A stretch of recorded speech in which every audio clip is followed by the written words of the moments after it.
Bohain en Vermandois, c'est une petite commune des Hauts-de-France, charmante, où on a le sens du spectacle. Les concerts, les méga événements, c'est avec nous qu'ils se préparent. Et pour ça, il faut un câble spécial, du Titanex. Ils sont installés dans les concerts, dans des foires expo. Ou pour de grands événements sportifs, comme les Jeux Olympiques ou la Coupe du Monde. C'est vendu partout dans le monde. Titanex, c'est la toute première marque de câbles du groupe Nexans. Elle date de 1953. D'autres marques ont suivi avec un point commun à tous ces câbles. La souplesse. Nous sommes le site leader dans la fabrication de caoutchouc souple. On fait du câble éolien. La partie souple, en fait, elle est dans la partie qui tourne. Le tordon, il est fait de telle sorte qu'il puisse tordre dans tous les sens plusieurs milliers de fois. Pour produire de tels câbles qui résistent aux conditions les plus extrêmes, le site de Bohain est doté de la plus grosse centrale élastomère d'Europe.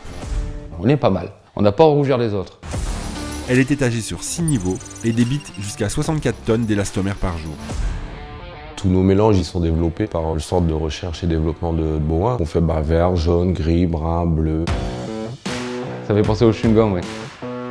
Nous, le caoutchouc, quand on le sort, il est cru. Nous, on cuit nos isolants ou nos gaines sous pression. C'est un système de cuisson, on peut comparer ça à une grosse cocotte minute, quoi. Une cocotte minute, mais en forme de tube. Plutôt grand, le tube.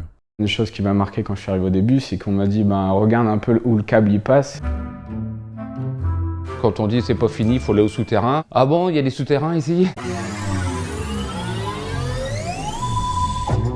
Le tube en lui-même, il fait 170 mètres. On marche beaucoup si on veut faire le tour complet de sa machine. Quand on est en panne au bout, faut amener les outils là-bas au bout. Après, faut ramener la pièce, puis t'as oublié un boulon. Alors après, t'oublies plus le boulon. On a 120 mètres de vapeur et 50 mètres d'eau. Avec la chauffe, on est à peu près à 200 degrés. L'inox s'allonge, qu'un tube, il s'agrandit à peu près de 30 cm. C'est sur rouleau pour pouvoir reculer et avancer. Le caoutchouc, il faut un temps de cuisson. La longueur de tube est fixe, donc on joue sur le couple pression-vitesse de défilement du câble pour obtenir la bonne réticulation. On a un des tubes les plus rapides d'Europe, voire du monde. Sans voir les machines tourner, on peut pas se rendre compte ce que c'est que faire du câble.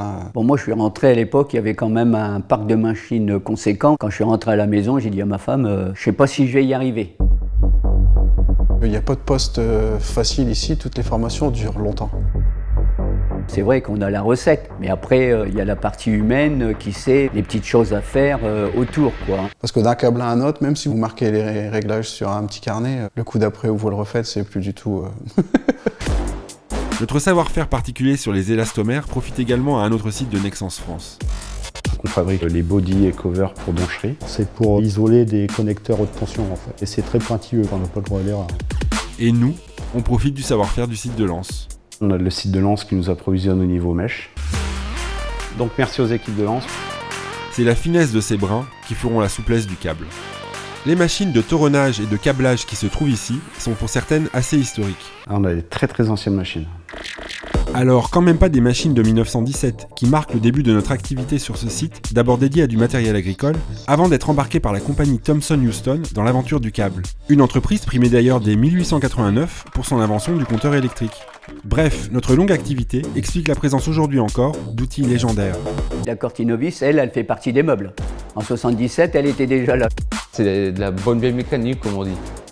Il y a la 7x600, c'est une câbleuse 7 bobines des années 60-70. Parfois, on donne un surnom aux machines. On l'appelait le TGV. Toutes les portes, elles se ferment en même temps. Attention au départ. Et elle est super vite, quoi. Au fil des années, ces machines ont été optimisées, automatisées et caractérisées avec un souci constant de sécurité. Pour nous, c'est important de diffuser ce qui se passe ailleurs au niveau accident, parce qu'on a des machines qui se ressemblent énormément. Nous, on se dit toujours que les accidents qui se passent ailleurs, on peut les avoir chez nous. On en profite tout de suite pour corriger. Les gens, ils arrivent chez nous en bonne santé et on veut qu'ils repartent chez eux en bonne santé. Alors, à force de prudence, Bohain détient à date le record du plus grand nombre de jours sans accident de travail. Ouais, c'est énorme. Je veux pas trop en parler parce qu'à chaque fois, ça me porte la poisse. Est-ce qu'on peut parler de record en sécurité? Personne ne fait exprès de se blesser en fait. C'est pour ça qu'on prend soin les uns des autres. Ici, on est tous solidaires. Vous pouvez remarquer, les gens ils ont toujours le sourire. Avec un bel esprit d'équipe.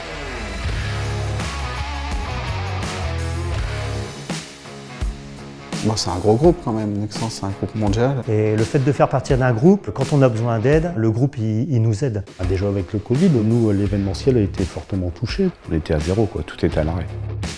Si on n'avait pas fait partie du groupe, je pense pas qu'on serait enlevé la tête, quoi. Tant qu'on continuera à faire des produits comme on fait, je pense qu'on est capable de pérenniser le site pendant très longtemps. Sur le site de Bohain, on a les noms et prénoms sur les tenues de travail. On n'est pas un simple salarié, mais on a l'impression d'exister en tant que personne. Et ça, on est les premiers de Nexence France à l'avoir fait. Les plus gros câbles, aujourd'hui, je pense que ça doit être Bourg-en-Bresse.